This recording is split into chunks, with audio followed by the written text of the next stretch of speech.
ಆಮೇಲೆ ಇನ್ನು ಬಾಕಿ ಇರೋ ಉಳಿದ ವಿಚಾರಗಳಿಗೆ ಹೋಗ್ಬೋದು. Thank you sir. Welcome to news cafe ಸಿನಿಲೋಕ.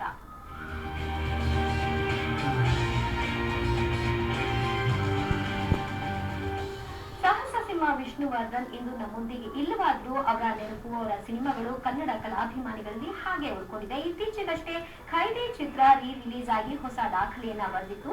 ಆ ಚಿತ್ರಕ್ಕೆ ಸಂಬಂಧಪಟ್ಟಂತೆ ಹೊಸ ವಿಚಾರ ಬಂದಿದೆ, ಬನ್ನಿ ನೋಡೋಣ. ನಾನು ಕೊಲೆ ಮಾಡಲಿಲ್ಲ. ಹೌದಮ್ಮ, ನನ್ನಡೆಗೂ ನಿನ್ನಡೆಗೂ. Thank you uncle. ಸುಜಾತ ನನಗೋಸ್ಕರ ತನ್ನ ಪ್ರಾಣನೇ ತ್ಯಾಗ ಮಾಡಿದ ತ್ಯಾಗಮೂರ್ತಿ. ಲಕ್ಷಾಂತರ ರೂಪಾಯಿ ಕಲೆಕ್ಷನ್ ಮಾಡೋ ಮೂಲಕ ಇಂದಿನ ಸಿನಿಮಾಗಳಿಗೆ ಸೆಟ್ಟು ಹೊಡೆದಿರೋ ಖೈದಿಗೆ ಉತ್ತಮ ಪ್ರತಿಕ್ರಿಯೆ ವ್ಯಕ್ತವಾಗಿದೆ. ಇಲ್ಲಿ ಗಮನ ಸೆಳೆದಿರೋದು 50 ಅಡಿ ವಿಷ್ಣುದಾದ ಕಟೌಟ್ಗೆ ಹಾಕಿರೋ ಹೂವಿನ ಮಾಲೆಗಳು. ಎಸ್, ಇದು ಭಾರತ ದೇಶದಲ್ಲೇ ಒಬ್ಬ ಸ್ಟಾರ್ ನಟನ ಕಟೌಟ್ಗೆ ಹಾಕಿರೋ ಅತಿ ಹೆಚ್ಚು ಹೂವಿನ ಹಾರ ಅನ್ನೋ ದಾಖಲೆ ನಿರ್ಮಿಸಲಿದೆ.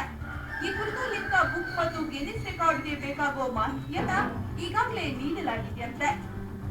10 ಅಡಿ ಉದ್ದದ 10 ಹಾರಗಳು, 8 ಅಡಿ ಉದ್ದದ 100 ಸುಗಂಧರಾಜ ಪುಷ್ಪಗಳ ಹಾರಗಳು ಸೇರಿದಂತೆ 25 ಅಡಿ, 30 ಅಡಿ, 40 ಅಡಿಯ ವೆರೈಟಿ ಮಾಲೆಗಳನ್ನ ವಿಷ್ಣು ಕಟೌಟ್ಗೆ ಹಾಕಲಾಗಿದೆ. ವಿಶೇಷ ಅಂದ್ರೆ ಇದಕ್ಕಂತಲೇ 8 ಮಂದಿ 10 ದಿನಗಳ ಕಾಲ ತಯಾರು ಮಾಡಿರೋ ಈ ಹಾರಗಳನ್ನ 30 ಮಂದಿ ಸಹಾಯದೊಂದಿಗೆ 2 ದಿನ ಹಾಕಿದ್ದಾರಂತೆ.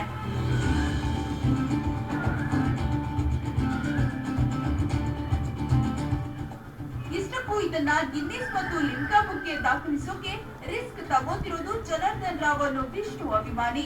ವಿಷ್ಣು ಕುರಿತು ಮರೆಯದ ಮಾಣಿಕ್ಯ, ಯಜಮಾನ, ಸಿಂಹ ಗರ್ಜನೆ, ಕರುಣಾಮಯಿ ಡಾಕ್ಟರ್ ವಿಷ್ಣುವರ್ಧನ್, ನಾಗರಾವು ಹೀಗೆ ಸಾಕಷ್ಟು ಪುಸ್ತಕಗಳನ್ನ ಬರೆದಿರೋ ಜನಾರ್ದನ್ ಈ ರೀತಿ ವಿಷ್ಣುದಾದ ಕುರಿತು ಮಾಡ್ತಿರೋ ಕೆಲಸಗಳಿಗೆ ಮೆಚ್ಚುಗೆ ವ್ಯಕ್ತಪಡಿಸಬೇಕು.